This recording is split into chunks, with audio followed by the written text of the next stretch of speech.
Hey everybody, welcome back to the shop. Today I'm going to talk about the Phrozen Arco Kickstarter because I think a lot of people are going into this project without knowing what they are going to get themselves into. Because on first sight this is looking like a very attractive printer. We have a 300mm cubed enclosure, so it's pretty big for a Core XY, and it has clipper and all of that stuff. So I think the first signs are looking really great. I have followed up this project until the Kickstarter and I have some doubts that I want to talk about. So first thing I want to talk about is why is Phrozen using a Kickstarter, and this is nothing special. Even Algo did it. The Algo Jupiter that I bought was a Kickstarter, and I think it's mainly because of two things. The first thing is it is a free marketing tool, and the second thing is it creates a hype. First, let's start talking about the marketing tool. The Kickstarter is a really great solution to get a pretty good idea about the demand of this product. So when they launch it on that platform, they instantly know how popular this printer is going to be. Then they can arrange the production to meet that demand or lower it if needed, and they are not stuck with hundreds and hundreds and hundreds of printers somewhere in a storage space. Storage spaces are pretty expensive, so if they can avoid it, then yeah, so this Kickstarter makes great sense that way. They get everything up front, the money, they know what they have to order, and they know what they have to set aside and how big the demand will be. Now let's talk a bit about the marketing department from Phrozen. It looks confusing and outright arrogant at times. First, they claimed that the AMS would be able to dry, then they have to backpedal that you can only use desiccants just like the Bamboo Lab.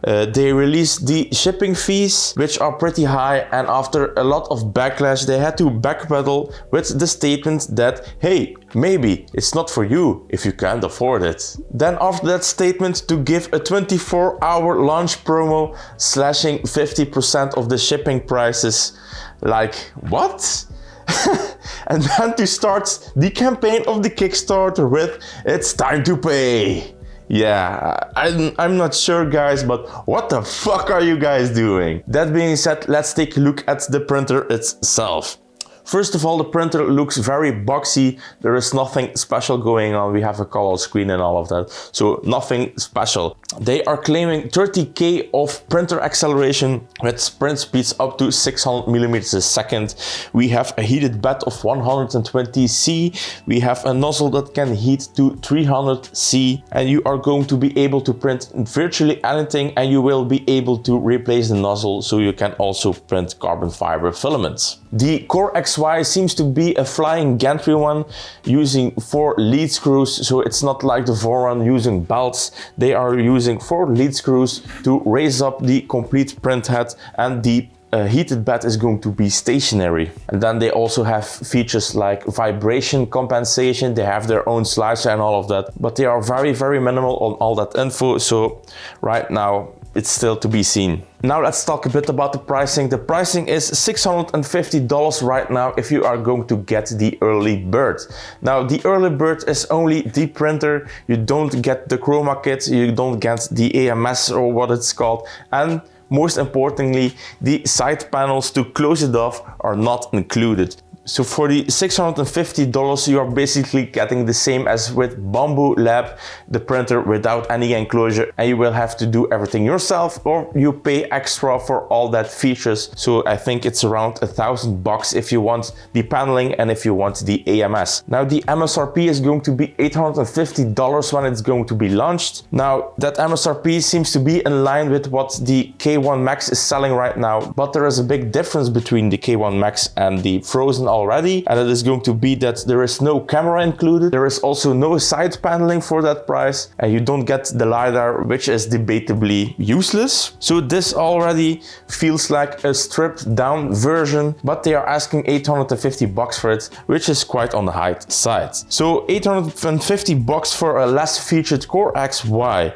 It feels a bit like false advertising, which is always the case on a Kickstarter. I remember the Algo Jupiter, the MSRP was going to be around $1,300, and it ended up to be under 1,000. I think after a few months it was stable at under $1,000. So also this time the $850 is going to be a bit misleading, I'm afraid, and I expect in a few months that the price will already be in the 700s to compete with the competition, because I think the price is just a bit too high. Now let's talk a bit about the Hive. A Kickstarter is the easiest way to give people FOMO, or the fear of missing out. So by swinging that little carrot that they call the super early bird, they trigger you into buying a printer for $650 with an MSRP of $850, willingly know that they will never sell that printer at $850, and I think in a few months the printer will already be down in the 700s, but I hope I'm wrong.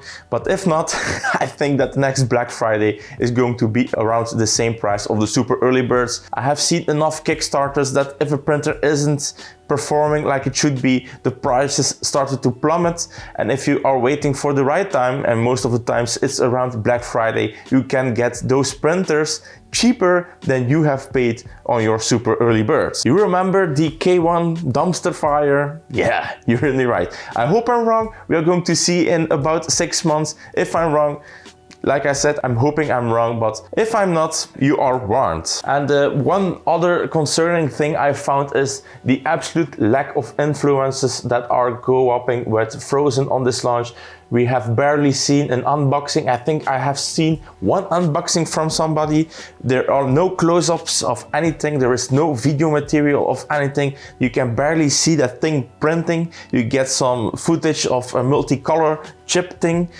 There is so little info that this printer is already feeling like it's not finished, and they are still struggling to get everything prepared for this thing.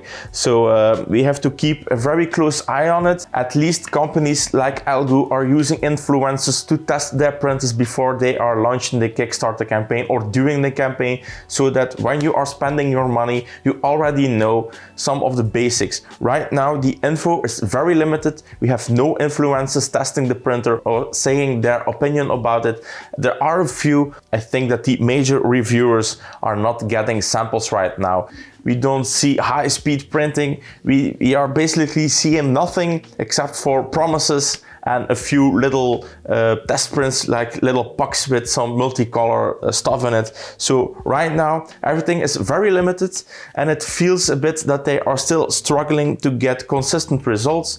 I have read from some people that they have showed some pictures, and that those pictures of that printed model were nothing special. So if you're asking me, I would not spend my money right now. I would wait out for a few months when it releases and look at the bugs that are coming out of it.